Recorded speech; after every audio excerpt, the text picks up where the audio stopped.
জনপ্রিয় উপস্থাপক রাফসান সাবাব দ্বিতীয়বারের বিয়ে করেছেন। তিনি বুধবার 14 জানুয়ারি দীর্ঘদিনের প্রেমিকা কণ্ঠশিল্পী জেফারের সঙ্গে বিবাহ বন্ধনে আবদ্ধ হন। এর 2 দিন পর সাবাবের প্রথম স্ত্রী চিকিৎসক সানিয়া এশা সামাজিক মাধ্যমে তার অনুভূতি প্রকাশ করেছেন। নাম উল্লেখ না করেও তিনি জানিয়েছেন, অতীতের পরিচয় পেছনে ফেলে নিজের কেরিয়ার ও আত্মপরিচয়কে সামনে এগিয়ে নেবেন। তিনি লিখেছেন, বাংলাদেশের প্রতিটি মানুষই জানে বর্তমানে কি ঘটছে এবং সত্যটা কি। এ বিষয়ে আমার আর কিছু বলার প্রয়োজন নেই।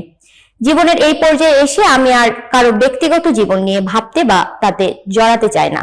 এশা আরও বলেন, আমি নিজে একটি অত্যন্ত কঠিন সময়ের মধ্যে দিয়ে গেছি। অনেক কিছু সহ্য করেছি। গভীর মানসিক আঘাত পেরিয়ে সেই অবস্থান থেকে উঠে এসে নিজের জন্য কিছু অর্জন করতে অক্লান্ত পরিশ্রম করেছি।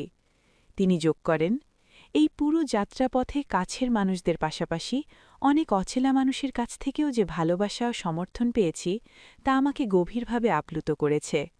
কাছের হোক বা দূরের, প্রতিটি শুভকামনা ও উৎসাহের জন্য আমি আজীবন কৃতজ্ঞ থাকব। সবশেষে এশা লিখেছেন, এই মুহূর্তে আমার সম্পূর্ণ মনোযোগ আমার জীবন ও ক্যারিয়ারকে ঘিরে। আমি নিজের জন্য এমন কিছু গড়ে তুলতে চাই যা কঠিন সময়ে আমাকে ছেড়ে যাবে না কিংবা কোনো বিপর্যয়ে আমাকে অসহায় করে তুলবে না। তিনি আরও বলেন, আমি আর আমার অতীত পরিচয় বহন করতে চাই না কিংবা আগে যাকে চিনতাম তার সঙ্গে নিজের নাম জড়িয়ে প্রশ্নের মুখে পড়তে চাই না। আমি চাই আমার পরিচয় হোক শুধু একটাই, ডাক্তার এশা।